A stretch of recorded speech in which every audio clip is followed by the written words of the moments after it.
Each year, about 50,000 children die in the United States.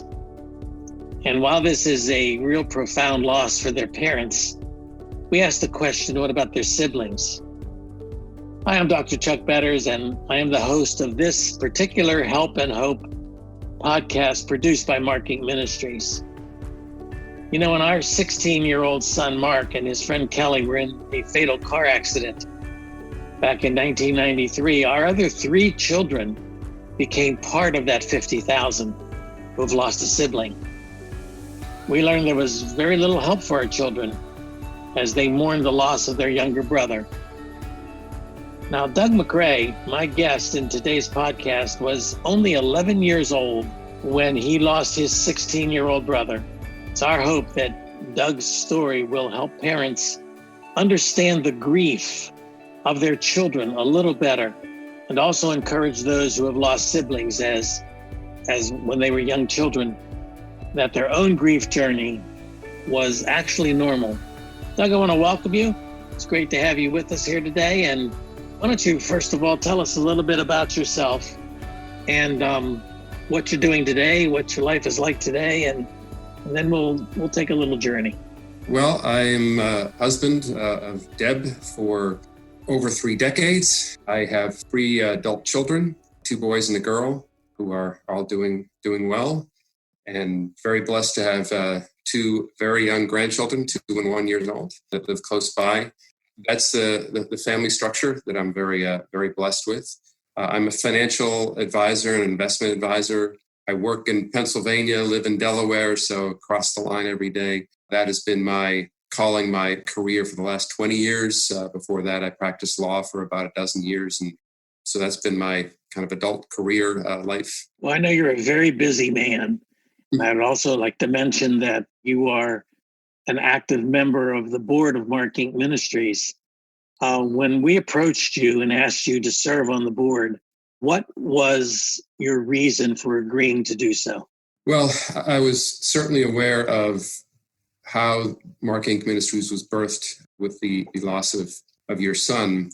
And I remember the first couple of times that I spoke with you and Sharon, there was a connection there because you lost your 16-year-old son and I lost my 16-year-old brother. And I knew that the 2 of you were interested in how I was dealing with it because your children were growing up to be what I was and were in the process of going through the decades of adjustment and grief and things like that I've had to work with.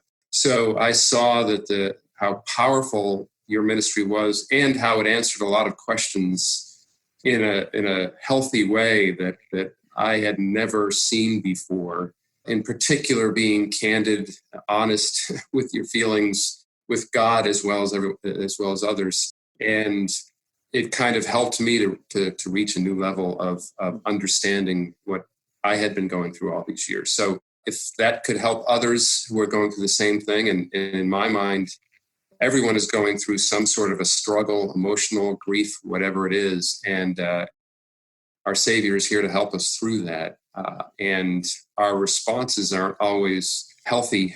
And so I think Mark Inc. Ministries really has helped me, and I know it's helped many others that I have put in touch with it, come to a healthier view of what they're going through and helps them heal in a way that's more whole. I think it's important to note that there are so many similarities in your story to my story, especially as it relates to your childhood. I want to take you back to your childhood, and perhaps you could produce a setting for us that will show us what kind of family you were raised in and with, what your relationship to your siblings was like then.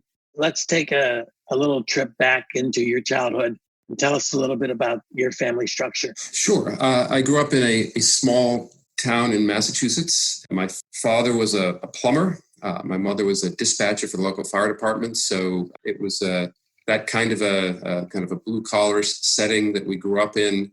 And my parents ultimately had 5 children. I was the third of those children, and the first 3 were the 3 brothers, Ricky, Colin, Douglas, and we were all born within 5 years. And then later on, there was a sister who was 4 years younger than me, and then another brother 6 years later. So there are 5 of us in total.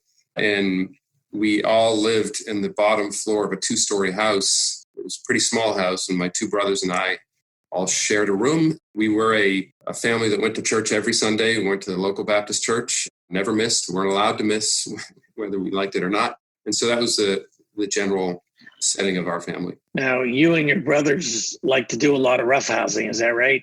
Absolutely. I do remember a lot of occasions where I bore the brunt of it, being the youngest. Being the youngest is also somewhat helpful because I knew my brothers would only go so far, because if there were too many bruises, they would get in trouble. But I do remember waking up sometimes with bruises on my arms because I wanted to see how heavy a sleeper I was. There are a lot of other things we did together. One of the big themes in our lives was just being outside and all sorts of sports activities, in particular baseball. We played baseball all the time. I used to go to the ball field at 8 o'clock in the morning and come home at 8 o'clock at night, and especially in the summertime. And our parents didn't even know where we were. You were raised in a Christian home. You were raised by Christian parents. Was your faith your own then? We had a church that was very good at preaching the gospel, and Sunday school was very effective. So I felt like I understood everything that was going on, read the Bible quite a bit, heard all the stories. So I was getting the feeding that I needed, certainly. And as a young person, as a child, I understood the general story. You describe somewhat graphically a situation where you were riding your bike home, I guess, from school. Mm-hmm. And your brother, you knew where he was at the time, and he would always chase you. Right. And grab a hold of the bike, probably give you a punch or two. One day that didn't happen. You want to take us back to that day and tell us from there what happened in your family? Sure. It was a warm day. It was June. So I was still in school, and I used to ride my Stingray bicycle back home every day. And my older brother, Ricky, who was 16 at the time, he and his friend Don would come home earlier because they were older and school let out earlier for them. They would change their clothes and they would go back towards another school because they had janitorial jobs at this school called Miller School, which was right next to the school where I went. So as I was coming home every day, he would be walking towards the same direction that I was coming back from. So it just developed into this habit that I would be coming around the corner onto Winthrop Street where we lived, and he and Don would be coming at me, and I would immediately start pedaling as fast as I could. He was a very fast, athletic young man. He chased after me. He would always grab that back part of the bike, stop me short, whack me around a little bit. And I would of course, whine or do whatever I could to get away. I loved every minute of it. So that was kind of our routine for a while, that spring and into the summer. And this one particular day, June 2nd, I was getting really ready to beat him this time. And so I tried to take the corner much tighter, stay further away, get more of a head start. And he never made a move. He and Don just kept walking. So it was just one of those moments of disappointment and, curiosity as to, what happened here. But being an 11-year-old, I just kept pedaling and would have forgotten completely about it had the rest of the day not happened the way it did. How did the rest of the day go?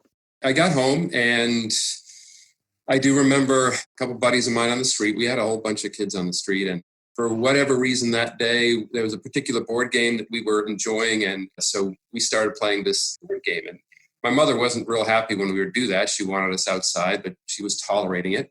She wanted us to play outside. So we were just kind of hanging out, doing that for a while. And my mother would always be in the next room in the kitchen where the phone was, and the phone rang, and she picked up the phone, and not long after she was on the phone, she came into the room and said, "You boys need to go outside." And she said, "Ricky fainted at school." So we went outside, and a couple of my buddies took off, and my other friend, whose name happened to be Richie, we just kind of hung out. But there was nothing occurred to me at that point that was wrong. I mean, I saw people faint on sitcoms my whole life growing up. That didn't seem like a serious thing. You just give them smelling salts or throw water on the bucket of water and they wake up. So Richie and I went outside. We started playing around outside, but there was something inside of me that was telling me not to go far away. And so we hung out. We were basically in the front yard, kind of just roughhousing and doing what 11-year-olds do. And this police car pulled into our driveway. and stopped right in the front of the driveway. We have a long driveway. And this officer, whose name I still remember, a guy named Dave Swinema, he got out of the passenger side and started walking toward the house. And immediately my mother came walking out the front door towards him. And she knew him very well. She worked for the fire department, so she knew all the local police officers. So they kind of met, and I was just looking at them maybe 100 yards away or something like that. So I didn't hear any of the words that were being spoken.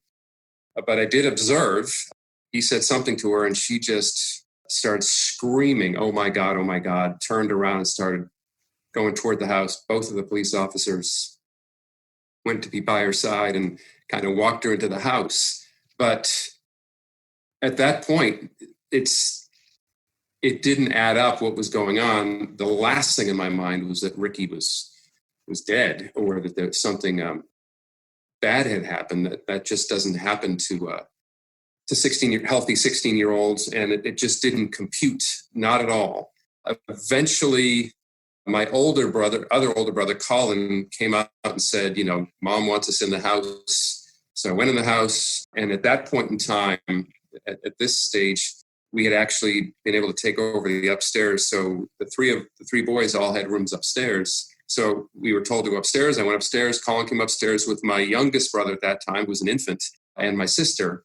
Still no idea what's going on. I remember to this day picking up the phone that was upstairs and unscrewing the bottom part so I could listen in on a conversation. And my mother was talking to a doctor. The doctor was saying there are no marks on his head. I still remember that. And I still couldn't figure out what was going on. And my older brother, Colin, walked into the room. And when he saw what I was doing, he was not happy. He actually punched me in the face. Said, put that phone down. And normally, Colin and I, we would get in fistfights all the time. He would always win, but it never stop me. Something was going on, and I knew, no, this is not the time to fight back. So I complied. And still, though, I might have played with baseball cards or did something to pass the time. Did not occur to me that anything major was wrong. It just would not compute. But then eventually, my father was downstairs, which again didn't compute. He was never home that time of day. He called us down, and they told us to sit on the couch. We sat on the couch. Our pastor was there, Pastor Washburn. Father was there. My mother was there, and Pastor Washburn just said, "Your father has something to tell you." And he could barely get the words out before he lost it and just said, Ricky is in heaven with Jesus. And of course, now it finally added up what was going on, and it was just sheer bedlam at that point. All of us just lost it. What was the cause of his death? It ended up being a heart attack when he was 2 to 3 years old. So before I was even born, he had rheumatic fever, and evidently it weakened his heart, but they didn't know that at the time. That was their ultimate judgment at this point later on when they did the autopsy. It was basically just a heart attack, and he was a very healthy, very athletic kid. The only warning was that day he felt tired. Don told us later when he was walking to school, he didn't feel well. He had to stop and rest on his way to the school. So evidently his heart was giving out on him, and he died immediately. He just fell down in school, and died immediately.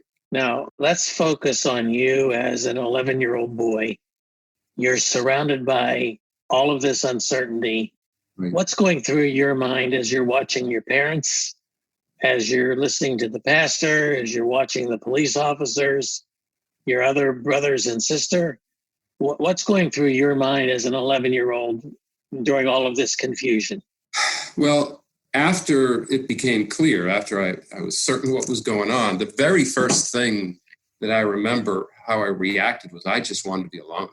When my father first told us, he took us up to a field, started trying to talk to us. Of course, he couldn't talk to us because all he could do was cry. And I didn't want any part of that. I wanted to be alone. And so I spent probably the next week when we didn't have to go to school, probably most of the time up in my room, doing whatever, but wanting to be alone. And ultimately, I came to a pretty quick resolution. And it wasn't one that I expressed with words, but I know I felt it was that I need to move on. I saw all the crying going on around. My mother was crying, my father was, all this, and I hated every second of it. So I very quickly developed this desire to move on. I I do remember specifically very well-meaning people, and there were a lot of them because my father had 10 siblings, and my mother came from a family of 4 as well. So we had cousins and uncles and aunts and grandparents, all sorts of people coming around. So it was, and our church was very supportive. But I don't ever remember, as you say, I don't ever remember anyone asking me, how are you doing? I do remember people talking to me saying, this is how you should feel. And I grew to hate all of the cliches. Time heals all wounds. And I actually, for the longest time, hated Romans 8:28 because I kept hearing that from people. And, you couldn't tell me anything good was coming of this. And so I actually began to really hate it when people quoted that verse to me. So for me, it was mostly I just went inward and just wanted to live a normal life and didn't want anyone to talk about it. I just wanted to get past it as quickly as I could. For those who may not know, what does Romans 8:28 say? And we know that in all things, God works for the good for those who love him. And I heard that verse as something good is going to happen as a result of this. And I didn't believe it. And it really gave me a crisis and a struggle of faith for a good decade, because if that's what the Bible says, I need to see proof. That's kind of where I stood at that point. When people would say, quote Romans 8:28 to you, or say such things as, God has a purpose for this, it's all going to work out in the end, give you these platitudes and these cliches that we Christians like to throw around. As an 11-year-old boy, did any of that register with you? And what was it like as far as your faith is concerned as an 11-year-old boy, hearing that but not seeing anything good coming out of it? I remember specifically after that happened, I specifically remember a Sunday school class for the following year. We had a Sunday school teacher who I could tell was really, even when she wasn't talking just to me, was talking to me and clearly laying out the gospel to me. And I, to this day, appreciate that, but wasn't going to make a step forward. I needed to see the proof that good would come of this. So my faith journey, I kept journeying in the faith. It wasn't that I was turning my back on God, but I fully believed that God was going to do this good. And, once I see the good that comes of this, then maybe my faith will become more solidified. But that's what I was waiting for. And I did have faith that it would happen, but it was getting more and more implausible to me as our family didn't get better. It just got worse. As time wore on, it was the effects of it were permanent, were devastating. And I just kept struggling to see how in the world was this going to work out for good. Now, in the next year or two, as I read through the article that you wrote on this, a whole series of things really added to your confusion and your desire that God kind of proves that Romans 8:28 passage to you. What were some of those things? What were some of those other crises that happened right on the heels of you losing your brother?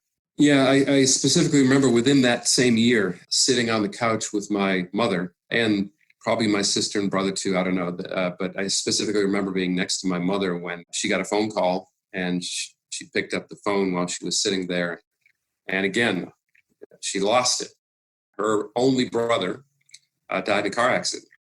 So here we go again. My mother going through this, and I wasn't as close to this particular uncle so that it didn't hurt quite as much, but still devastating my mother. Within that same period of time, probably 6 months after, my mother and sister were in a horrible car accident. My sister was fine, but my mother was incapacitated for close to a year. We had to have an older cousin come in and kind of be a nanny. And so we were going through that. And then my youngest brother, who was 2 years old at the time, reached up to a counter and pulled down a big pot of coffee onto himself and got second and third degree burns all over his front. So he was in the hospital and the whole church was praying for him. And so there are a number of things that all seemed to happen within a 1 to 2 year period that wasn't making it any easier to figure this all out. You really wanted to be alone. You really did not want a whole bunch of people around you. You wanted to find your way through and move on your own way. What were some of the things, the good things that adults did or said to you that really helped you move forward? And what were some of the things that they said or did to you that held you back? I know that, especially in retrospect, I know that it was a small town, and teachers in the public school, as well as people in the church, were pulling for us, pulling for me. So in retrospect, I really appreciate it. At the time, I really didn't have much of a clue. I mean, as I said, I do remember that Sunday school teacher, Mrs. Davis in particular, and I really trusted her, and I really learned a lot from her, and I could tell she was sincere, just didn't push me over. And there was a particular friend of my mother's who just through acts of being there, she seemed to know that, you know what, she didn't try to say the right thing. She just tried to be there and be there for us. She was a good friend of my mom's, and I do specifically remember that. She came over and made us meals so that my mother wouldn't have to, and she did things like that from time to time. So there were some of those things. It wasn't any words that anyone said. I don't remember anything that anyone said, words that stuck with me, but I do remember people whose demeanor and whose obvious caring about us was helpful. One of the things we're learning as we probe into the grieving process is when a child loses a loved one, in your case, a sibling, the grieving process doesn't really start until they're much older, when the full weight of what happened to them kind of comes home to roost. Now, your next few years, you're going through middle school and then high school and then college and then law school. At what point along the way, as you're growing up, as you're getting older, at what point along the way did the full weight of this loss come home to hit you? Well, the full weight of the loss didn't come for many years later. I struggled with God, and it took me as I told you, about 10 years or so before I finally was able to reconcile all this with God and trust him. Still, I was pretty closed off emotionally especially about this particular issue for a long time. And as I said, I have a wife and 3 children, and probably about 10 years ago, when my children were 16, 15, 12, 12, in that range. So a little more than 10 years ago. We used to like to take day trips to Lancaster, Pennsylvania, Amish country, and do things there. And at one point we went there, and one of the things that we like to do, I certainly like to do, is go to these antique malls where they have the different booths with different types of antiques. And we were walking through the sports memorabilia shop of antiques, and I looked up, and up to my left, hanging up there, was a baseball bat. And I happened to notice that it was a Louisville Slugger. And I thought to myself, oh, that's the kind of bat we always use. And then I noticed that it had the name Carl Yastrzemski etched on it. And growing up in Massachusetts, he was our hero. And it occurred to me, I think we had a bat like that when I was growing up. And I just kind of said that out loud. And then I moved on. Well, unbeknownst to me, my 3 kids went to Deb and said, hey, let's buy this for Dad's birthday. And they did. So here I am. It had been years since I'd even played softball, and there's this wrapped gift that looks like a baseball bat. And I'm thinking, what in the world? Why would they be giving me a baseball bat? And I began to open it. And the odd thing, as I'm opening it, first of all, I noticed, it's this. I immediately knew what had happened. It was the bat that I had seen. And I saw it was Louisville Slugger. Okay, that's cool. I saw that it had Kari Swimsky's name on it. And then I looked. I still struggle with this. I looked, and it was 36 ounces, exactly the same. And all these memories began to flood in. Because I remember when Ricky got that bat, that, I can't wait till I'm big enough to use a bat. I was probably using a 31 ouncer at that point, and Ricky had that bat, and Ricky was a great hitter. And so I specifically remember that. But then there was something about this bat. I looked at it, and right above Louisville Slugger was the word powerized. And again, I remembered when we first saw that bat, how in awe I was. Wow, powerized. To this day, I don't even know what powerized means. But all these memories and emotions just started flooding back, very specific things. And it all happened all at once. Even this one particular time when we were all playing baseball together, and I made a good play, And Ricky looked at me with approval. And as you can tell, I lost it. And my kids had never seen me cry. They had never seen much emotion in me at all. They were looking at each other thinking, what have we done to Dad? But yeah, that was the first time in a long time. Well, that was the first time I had felt those emotions really since the day he died. And the odd thing to me was, I was bawling in front of my kids, which at first was embarrassing, but it really wasn't. But it was a release. It actually felt good. In my whole life, my father was a drill instructor in the Marines, and we were raised to be tough kids, and boys don't cry, all that good stuff. And so the thought of crying and enjoying it, but I actually enjoyed so much having those emotions again. It wasn't just the actual factual memories of remember playing that baseball game and remembering that bat and all that stuff, but it was actually allowing those emotions to kind of flood through. It was an enjoyable moment in time. And even now, when I recount the story, I just can't hold it together, but it's okay. There was a time it would have bothered me. I would have been humiliated, but actually enjoyed the release. And you were how old when this exchange with your children? Somewhere between 45 and 50. It stands to reason that just seeing that bat brought back so many memories for you. Yeah. Oh, yeah. And again, I was surprised by them because some of the memories that came back were, I didn't even realize those memories are still there. And now they're vivid. And so something was blocking them or whatever. I don't know. But it was not just the emotions that came back, but it was specific memories that actually helped to trigger those emotions. But it was really an amazing thing.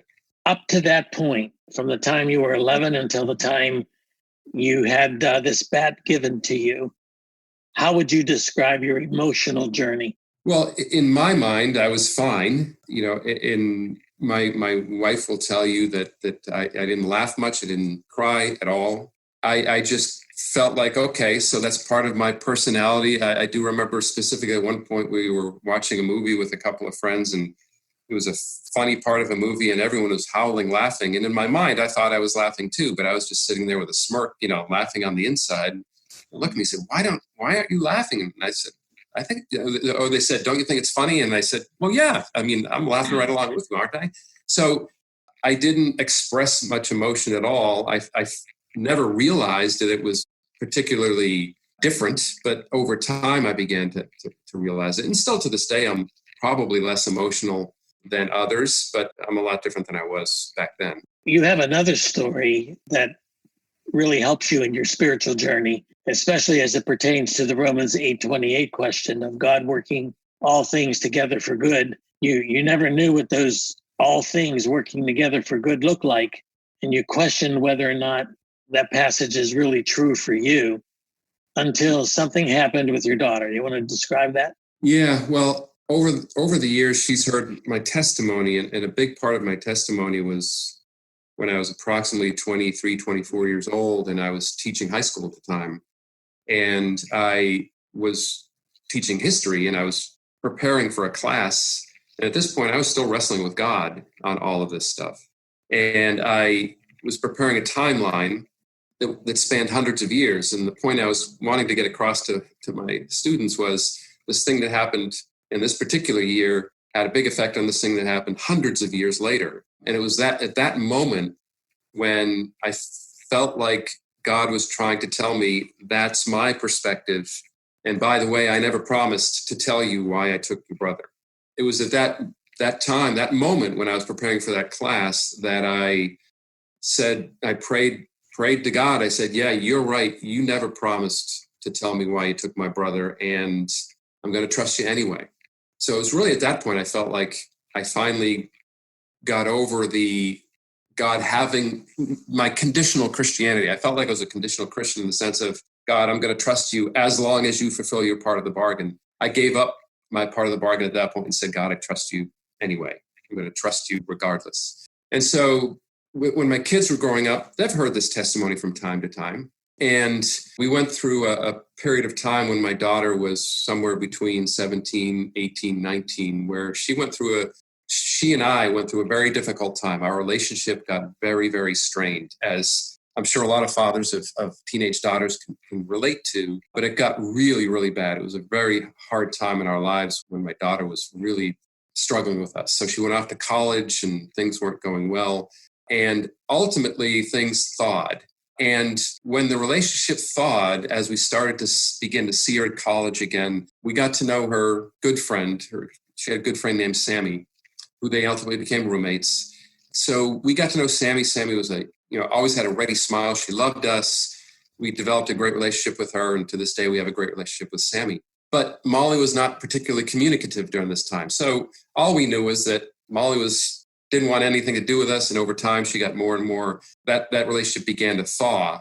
And so eventually she graduated from college and things got much, much better. But I never heard the backstory. So fast forward to when she's out of college and we decided to take a family vacation now that we had just paid our last tuition bill for my younger son. And we thought we'd use all that extra money and have a really nice vacation. So we went down to Punta Cana in Dominican Republic.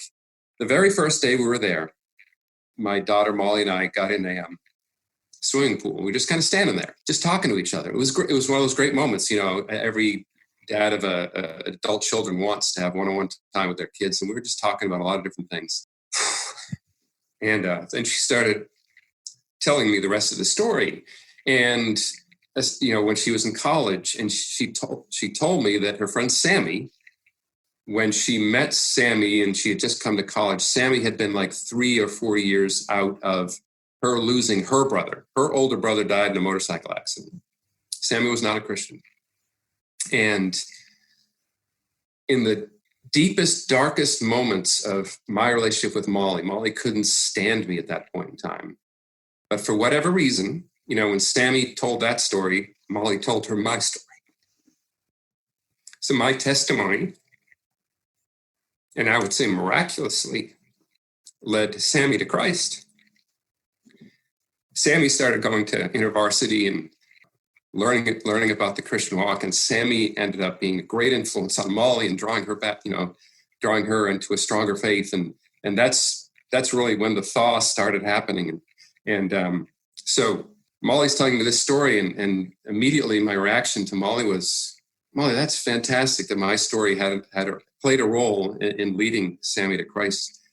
And in words that I could only believe were prompted by the Holy Spirit, Molly just looked at me and said, Dad, you don't get it. She said, Sammy's a Christian because Ricky died. And then as if I wasn't getting it enough, she said it again. So it was at that moment that I kind of realized that, many years ago, I prayed, I don't need to know why you took Ricky. I trust you anyway.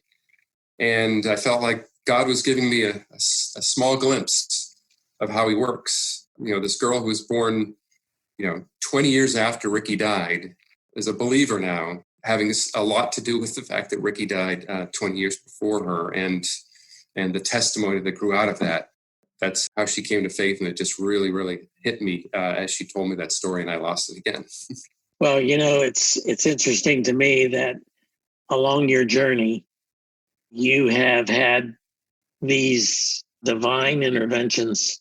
The baseball bat, something as silly as a baseball bat, was used by God to break open some of that frozen emotional state in which you found yourself since you lost Ricky. And then your daughter's testimony of Sammy and how God used Ricky's death for that purpose.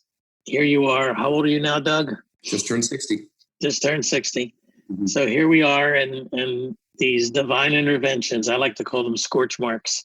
Right. These the divine scorch marks are being used even today, as 50 years later. You are still able to see the work of God through Ricky's death, touching people, touching you, breaking those emotional barriers down.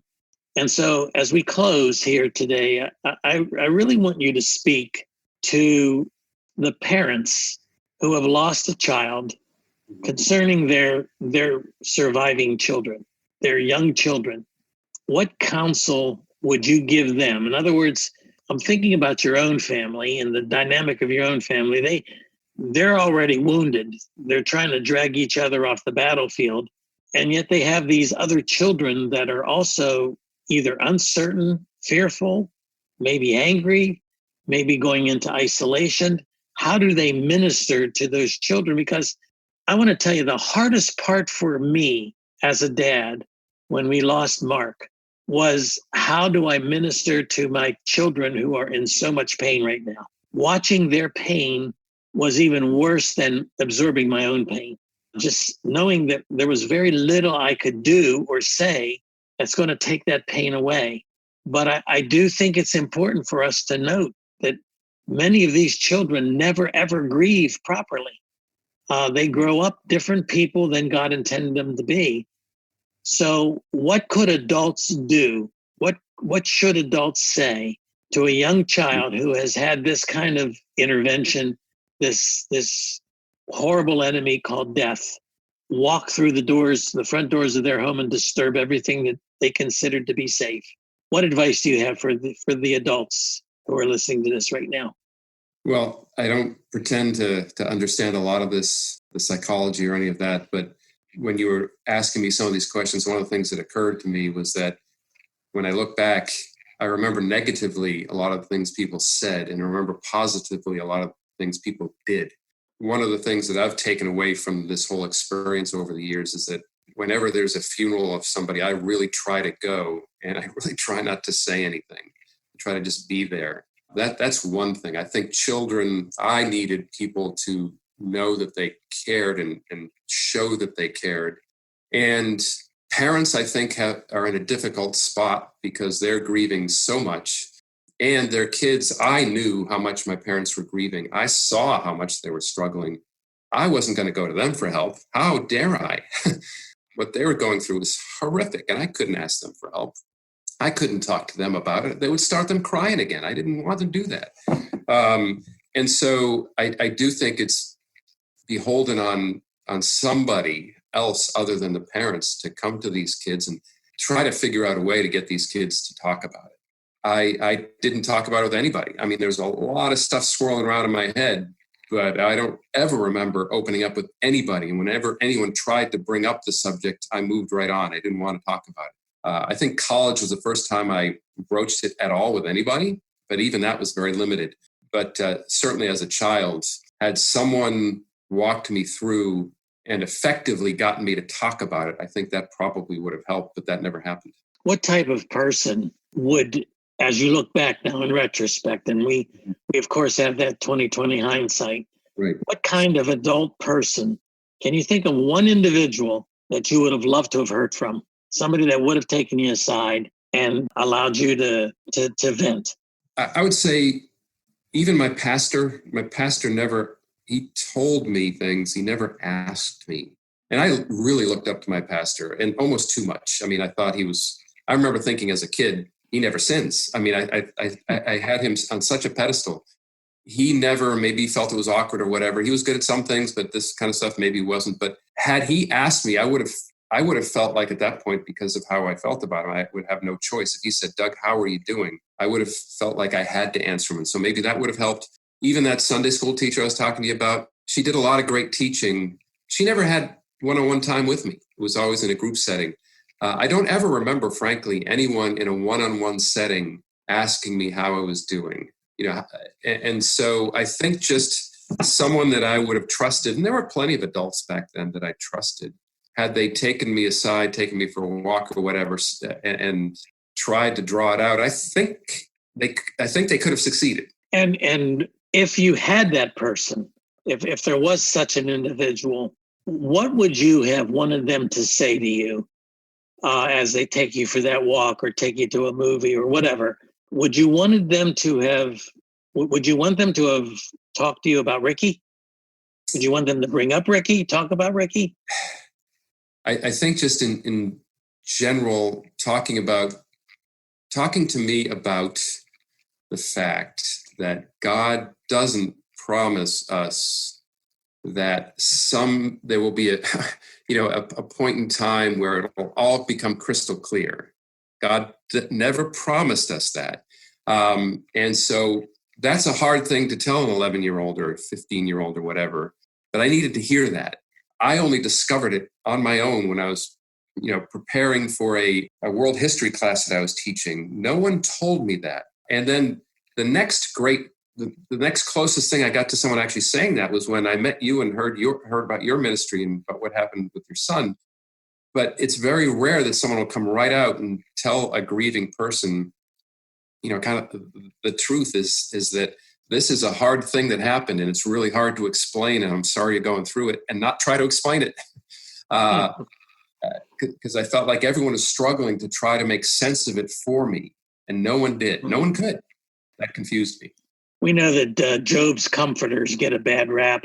They started out on the right track by sitting there with Job in the midst of all of his pain, but they never opened their mouths until days later. And when those days later came, they began to tell Job why this happened and what sin there was in his life. And his friends, who were his comforters at one point, somewhat became his enemies because they said the wrong things. I'm thinking, Doug, of two people right now, one of which is in heaven. If I look back on my journey of grief, these are probably the two people that spoke most to my heart in my own grief journey. And maybe there's a similarity between them and what adults should do when it comes to children who have lost a loved one. But the first one is Emil. Emil is with the Lord now. He died very suddenly as a terrific in shape man who just had a heart attack and he died. But Emil came to my house one day, right in the throes of our grief. And he sat down beside me and he said, I want to know how you're doing. How are you really doing? And I said, Emil, I am so angry with God right now. I am so angry that he did this. He could have stopped this. I said, I'm so angry. I want to hit something. I said, I've sat here in front of this TV and I've thought about putting my fist through the wall, putting my fist through I want to hit somebody. I want to hurt somebody. And at that point, he grabbed me by the shoulders and he had tears in his eyes. And he looked me, we were nose to nose. He said, hit me. Wow. And he meant it.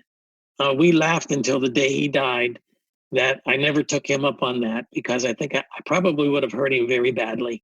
But he was dead serious. He was actually begging me to hit him, to take my anger out on him. And that's precisely what Christ did. He took my sin on himself. He bore the brunt of all the punishment that I rightfully deserved. The second person is a younger man. He's still with us. A man, I love Bob. I love him dearly. But he came to our house in the days after Mark died, because there were hundreds of people coming through our home. And Bob sat in the corner across from me in the corner, never said a word. And he did that for days. He would spend the whole day there. And he would just sit in the corner and watch us. And so finally, one day I worked up the courage to say, Bob, why are you here? And he said, I just want to be with you. He said, I don't have any other reason except I want to be with you because I know you're in terrible pain. And he said, and I know when one of his children is in terrible pain, God is close. And he said, so I wanted to be where God was. And I will never forget that. He never became a Job's comforter. He just sat there and watched and grieved with us.